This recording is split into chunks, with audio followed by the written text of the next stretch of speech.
The Orlando Magic season is quickly coming to a close, but the team is still fighting and scratching and clawing and preparing for their future. Why the Orlando Magic are not just playing for this year's play-in chase, but for something much more. It's time for Locked On Magic. You are Locked On Magic, your daily Orlando Magic podcast, part of the Locked On Podcast Network, your team every day.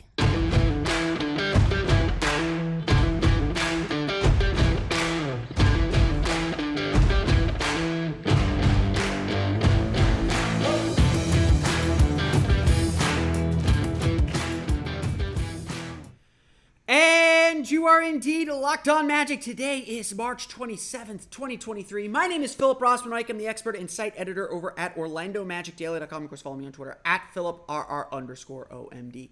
On today's episode of Locked On Magic, the Orlando Magic show that they're playing to a higher standard. Not just about this year, not just about the here and now. It's about something much greater. We'll get into that coming up here in just a moment. But first, we want to thank you again for making Locked On Magic part of your day every day, no matter when you listen to us, whether it's first thing in the morning, whether it's right when we upload. We truly appreciate you making Locked On Magic part of your day every day. Remember, there's a great Locked On podcast covering every single team in the NBA. Just search for Locked On and the team you're looking for, the Locked On Podcast Network. It's your team every day. Today's podcast is also brought to you by our friends at PrizePicks. Check out PrizePicks today to see daily fantasy done differently. Use the promo code LOCKEDON for a special bonus at signup. Check it out today at PrizePicks.com. So, the Orlando Magic weren't playing terribly against the Brooklyn Nets.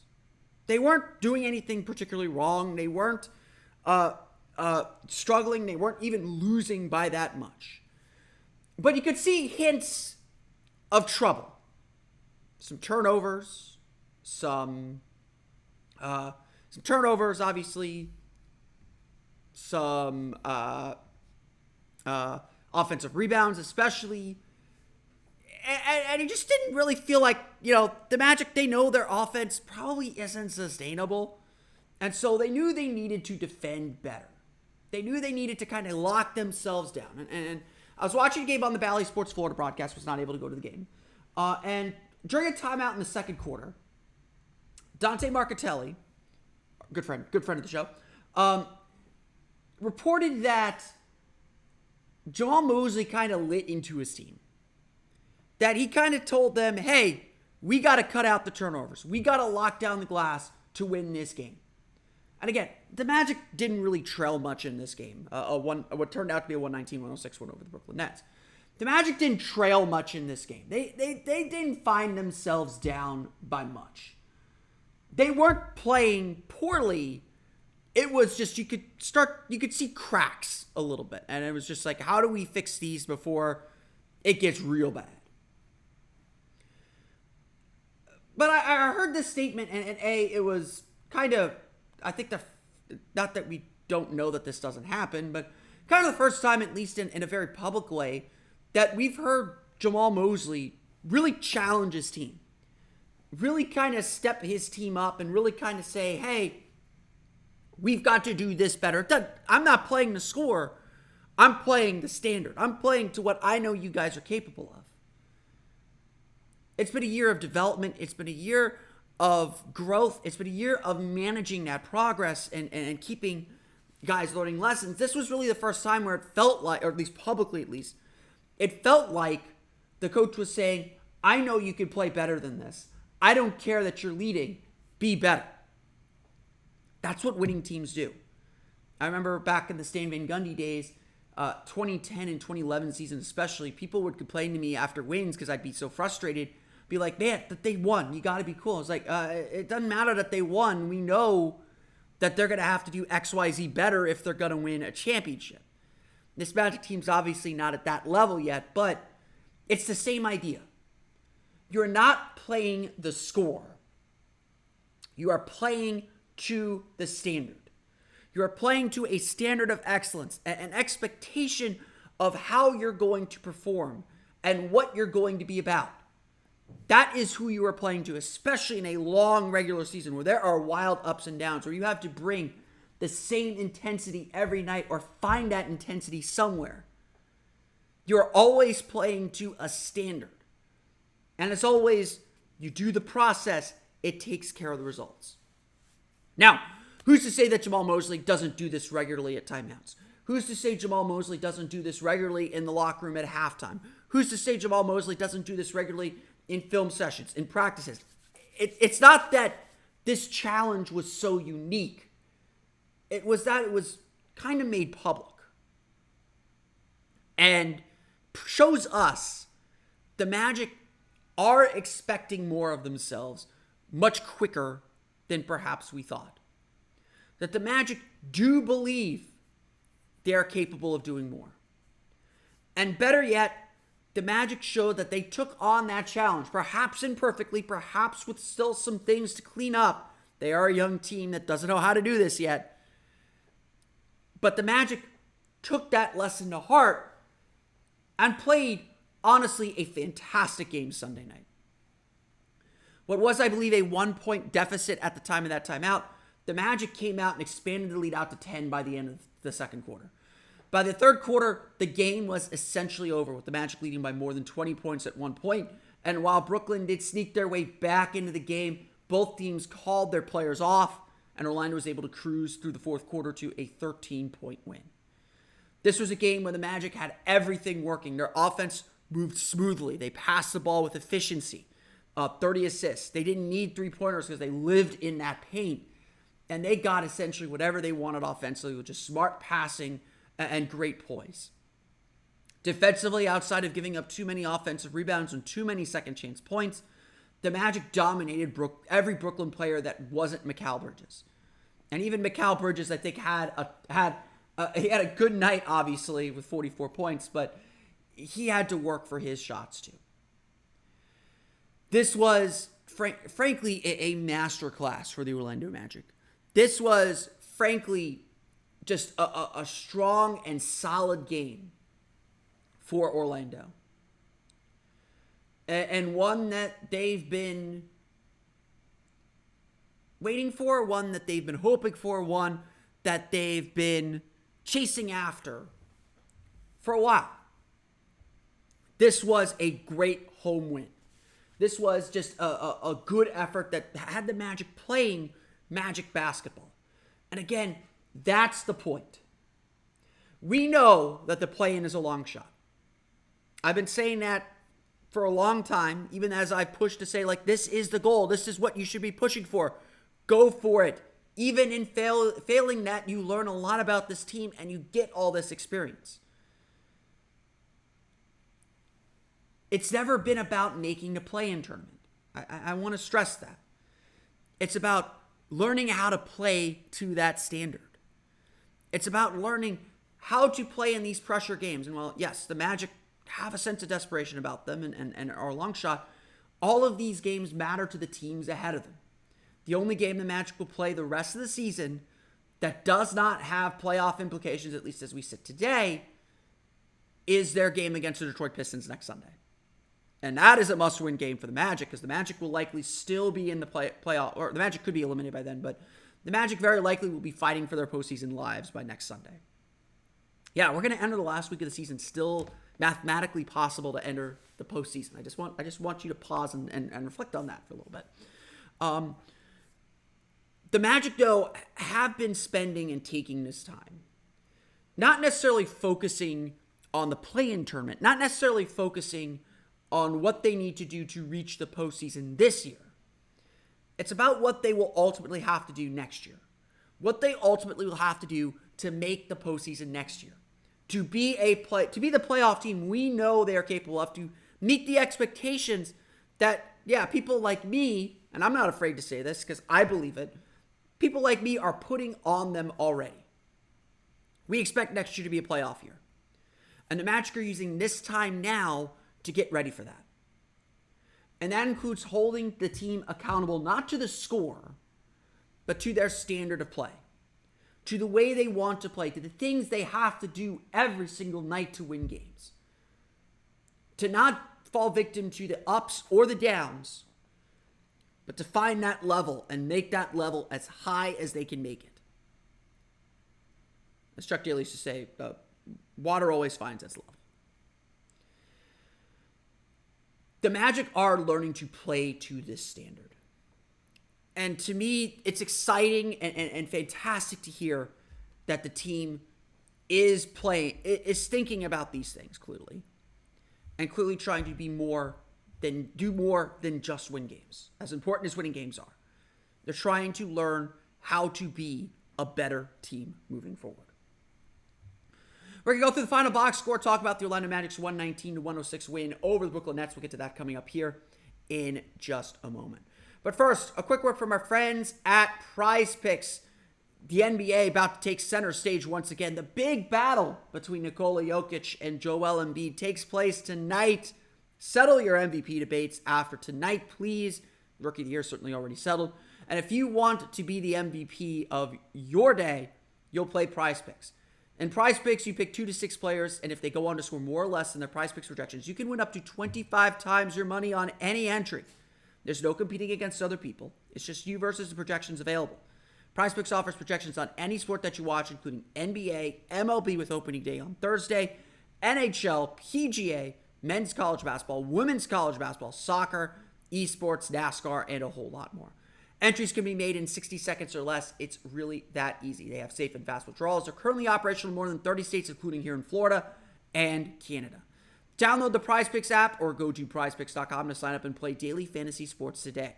First-time users can receive a 100% instant deposit match of up to $100 with promo code LOCKEDON. If you deposit $100, PrizePicks will give you $100. If you deposit $50, PrizePicks will give you $50. Don't forget to enter promo code LOCKEDON and sign up for an instant deposit match of up to $100.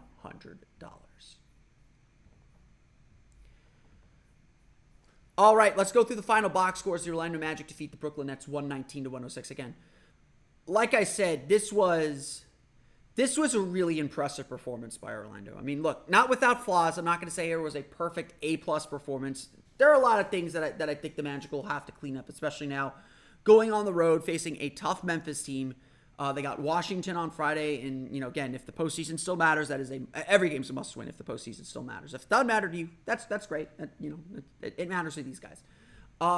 Just a really nice game against Brooklyn, a really solid game against Brooklyn, and I think they played their game plan really well. And again, aside from a few mistakes here and there, the Magic were scrappy. I mean, they gave up a ton of offensive rebounds, 15 offensive rebounds for 25 second chance points, but Orlando, I felt like, still scrapped really well to close out those second chance opportunities. So the effort, it has not been a question, and the Magic, I think, are after going through that swoon through the 2 weeks at the homestand in the West Coast Strip, going 3-0 on this homestand was really fantastic.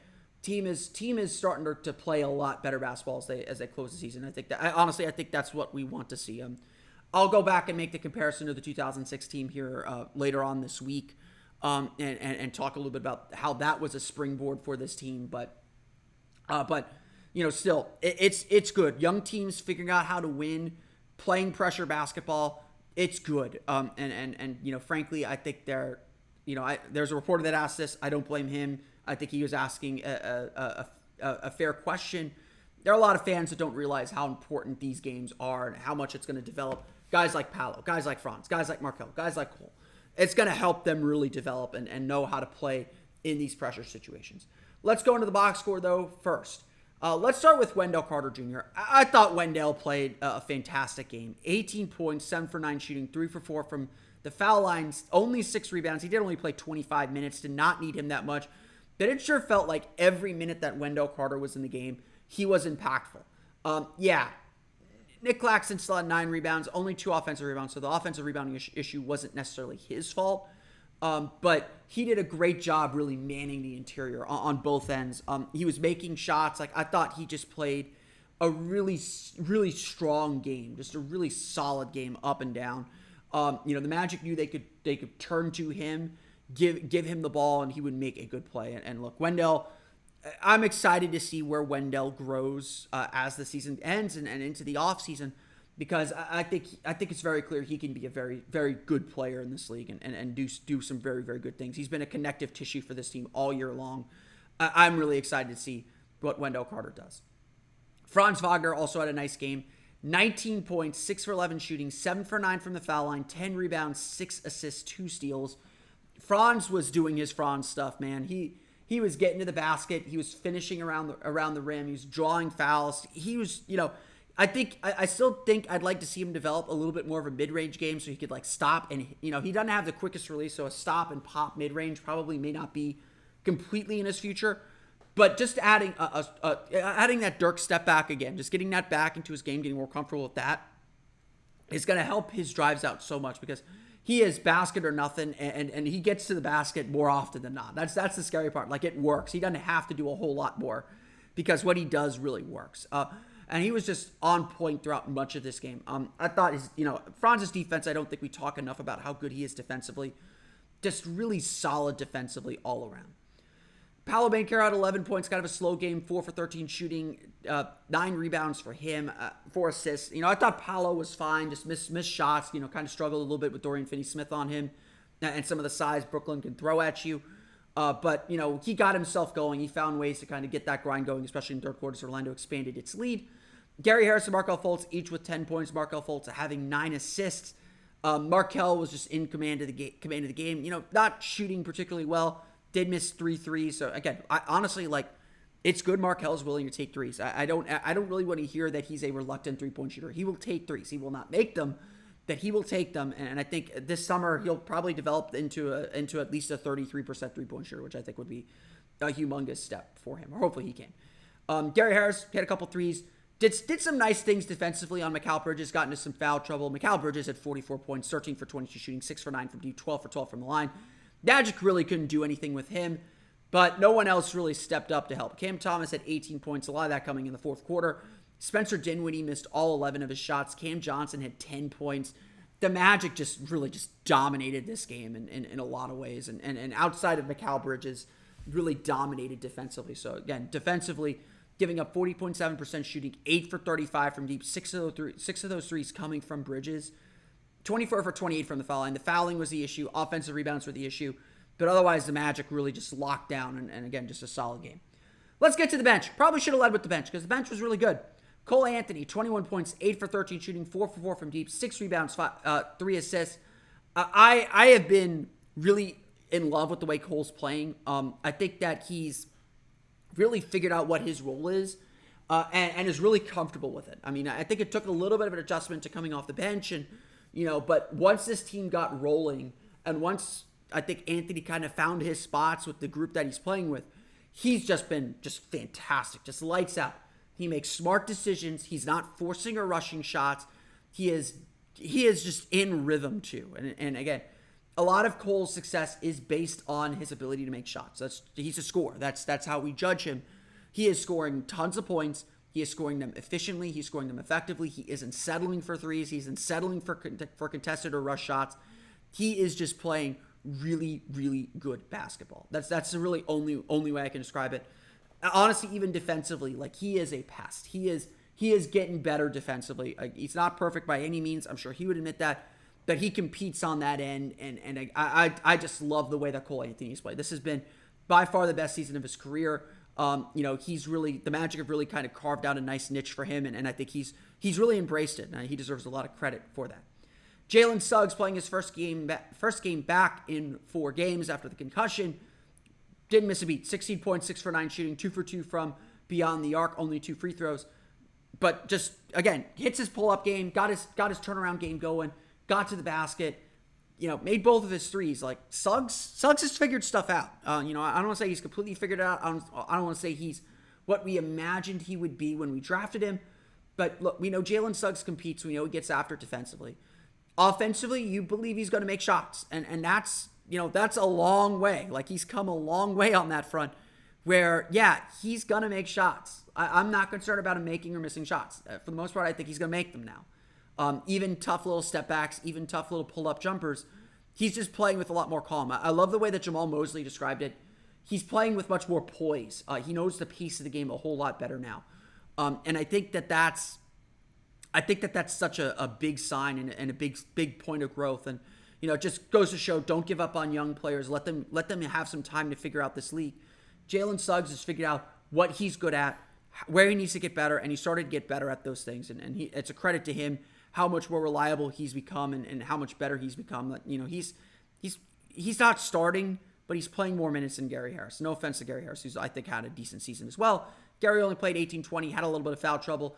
Jalen played 23 and a half minutes. So he is getting plenty of time. Maybe you want to see that increase. Maybe next year we will see Jalen Suggs in that starting lineup. But Suggs has taken some really nice steps, and I think that's really good. Mo Wagner with 12 points, 4 for 5 shooting. Typical Mo Wagner game. Just provided some good scoring, good energy. Whatever mistakes he made defensively, he makes up for it with effort. Just a really solid game from Mo Wagner. If you did not catch that number, the Magic had 8 players tying a franchise record. They did it earlier this year as well. 8 players in double figures. They shoot 52.9% from floor. Just 7 for 22 from beyond the arc. 22 for 28 from the foul line. So they do match Brooklyn there. Only 11 turnovers for 8 points. But the most important thing, 30 assists on 45 field goals. That is just fantastic. That doesn't even get into free throw assists. The Magic played a really strong game offensively. Again, you just look at the numbers. 21-10 fast break points in favor of the Magic. 58-38 points in the paint. That's a credit to the Magic's defense, as well as their ability to attack the basket. The Orlando Magic defeat the Brooklyn Nets 119-106. We're going to reset the postseason chase coming up here in just a moment. But first, a quick word from our friends at Built Bar. The Built March Madness bracket is here. We know you have a favorite bar or puff, and now is your time to make it count. Go to BuiltMarchMadness.com to vote for your favorites. I'll be voting for cookies and cream. I'm a big sucker for cookies and cream. And if you want the cookies and cream to win, then you'll be voting for that bar too. Support your team, support your bar or puff in the Built Bar March Madness bracket. And when you vote for your favorite bar or puff, you'll be entered into a drawing where 50 lucky Locked On listeners will get a free box of Built. Not only that, but one Locked On fan will win a 12-month subscription to Built to have Built's best bars or puffs delivered monthly straight to your door. You got to try Built. Built, the best protein bar ever. That's in all caps in my copy. Seriously, they're so amazing. You won't think they're good for you. What makes Built bars and puffs so good? Well, they're high in protein, low in sugar, and covered in 100% real chocolate. That's right, real chocolate. So run to Built March Madness. That's BuiltMarchMadness.com right now to vote for your favorite bar or puff. And pick up a box while you're there. You can vote every day in March, so hop in and support your pick. The Orlando Magic are still alive in the postseason chase, and we've hit the point of the season where people are starting to debate whether it is worth the Magic to continue pursuing this. The answer is, if you know me, you know my answer. The answer is obviously yes. This is a young team. This isn't a veteran team. They are playing their players right now. As long as you are playing these young players that are going to matter for this team moving forward, you need to be trying to win. Plain and simple, you need to be trying to win. I don't think that's super complicated. I don't think that's a crazy thing to say. These are the guys, Paolo Banchero, Franz Wagner especially, are the guys that you're going to be carrying forward with as a playoff team starting next year. We're not talking about 2 years down the road, continue to develop. We are talking next year being a playoff team. Get ready for it this summer. The Magic are going to be everyone's dark horse pick to be a playoff team. Everyone's going to be jumping on the Magic bandwagon. And if you're jumping on early, hit that subscribe button. Welcome to the show. We're good people. We love everybody except for Raptors fans and Bulls fans and sometimes Rockets fans, mostly Lakers fans and also Heat fans. We like everybody else though. We're a happy bunch here in Orlando. We have the sunshine. That's about all we have. But the Magic are, like I said, the Magic aren't necessarily playing for this year right now. They're playing for future seasons. They're playing to help this roster grow into the team they want them to be sooner rather than later. But the reality is that, yes, the postseason is still a very remote thing. The Chicago Bulls are playing some fantastic basketball. They have caught the Toronto Raptors, essentially. They have essentially run away with the 10 seed in the Eastern Conference play-in race. The Washington Wizards are fading. The Indiana Pacers are struggling to make up the ground from their 2-16 run. The Magic have a 5-20 run. That's kind of what does their seasons in. The Bulls are starting to pull away. And again, they've caught the Raptors. It's better for the Magic if the Bulls stay in 10 than the Raptors because of tiebreakers, but it's getting late in the day here. As things stand today, the Orlando Magic are 4.5 games back of the Chicago Bulls with 7 games to play. I think it's 4.5. Yeah, because the Bulls played yesterday too. The Magic are 4.5 back of the Chicago Bulls with 7 games to play. The most wins the Magic can have is 39. The Bulls currently sit at 36. That makes the elimination number for the Magic 4 Magic losses or 4 Chicago Bulls wins. The Bulls are on the West Coast. They play the LA Clippers tonight, so that number could easily drop to 3 with how poorly the Clippers have been playing of late.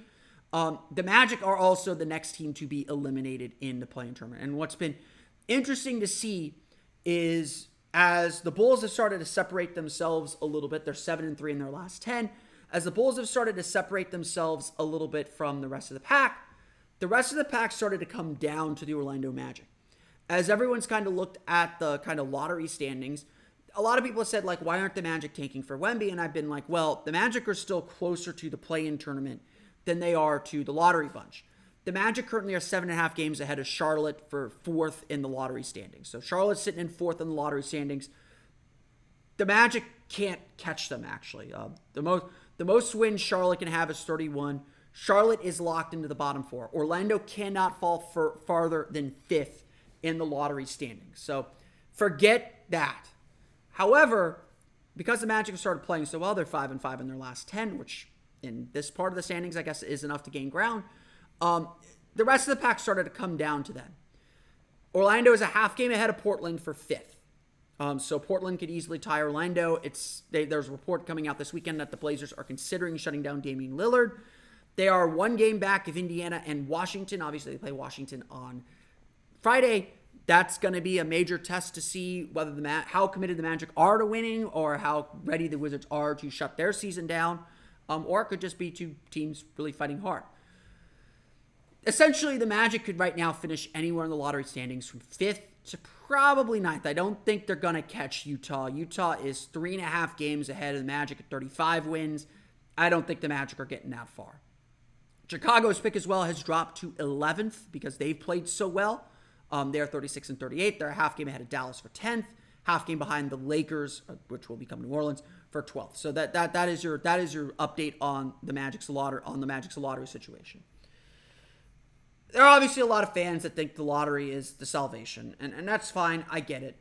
The Magic aren't about that anymore. I just want to make that clear. Like, the Magic are done playing the lottery. The lottery is not their goal. They will get a good player in this draft. They will get 2 potentially good players in this draft. They may lose out on Amanda Asar Thompson. They may lose out on, honestly, on like a Jarrett Walker, but I don't know if those are the guys the Magic really want anyway. You know, honestly, like, they need skilled players. They need shooters, and you're more likely to get those, or you're more comfortable to get those where the Magic are currently drafting. Indeed, I think that the Magic's goal this season was to, again, level up. And they've done that. They've leveled up out of the basement. They've leveled up out of the lottery cellar. And they are in a situation where they are trying to win games, where they are trying to advance to the next tier, to that play-in tier. I honestly think that they've done that. And except for a 5-20 start, they are put themselves in a great spot to be a postseason team next year. Whether it's playoffs, whether it's play-in, that part matters a little bit, but the Magic know that they can do a whole lot better and know that they will continue to develop and continue to grow. The reality is the Magic are not playing for the standings this year again. They are playing to be better in the future. They're playing for this group to be better in the future, not to set themselves up for a strong lottery ticket. They're playing to set themselves up for the greater future ahead. And I think they've done that. And so, yes, play-in hopes are slim. Yes, by doing this, the Magic have jeopardized some of their lottery chances. But that's not what's important. What's important is what's happening on the floor. How we're seeing a team consistently win close games, consistently play well when the pressure is the highest, consistently perform now when they are in must-win situations, when teams are as desperate as they are to get wins. Those are all really good things, and I don't think we should lose sight of that as the season concludes. I want to thank you again for listening to today's episode of Locked On Magic. Of course, find me on Twitter at PhilipRR_OMD. Subscribe to the podcast at Apple Podcasts, Stitcher, TuneIn, Himalaya, Google Play, Spotify, Odyssey, and all the fun places on all the podcasts to your podcast-enabled listening device. For the latest on the Orlando Magic, be sure to check out OrlandoMagicDaily.com. Of course, follow me on Twitter there at OMagicDaily. Now that you're done listening to us, be sure to check out the Locked On Game-to-Game NBA podcast. Every moment, every top performance, every result, Locked On Game to Game covers every game from across the NBA with local analysis that only Locked On can deliver. Follow Game to Game on Locked On NBA, available in the Odyssey app, YouTube, and wherever you get podcasts. That's going to do it for me today, though. I want to thank you all again for listening to today's episode of Locked On Magic. For Orlando Magic Daily and Locked On Magic, this has been Philip Rossman-Reich. We'll see you all again next time for another episode of Locked On Magic.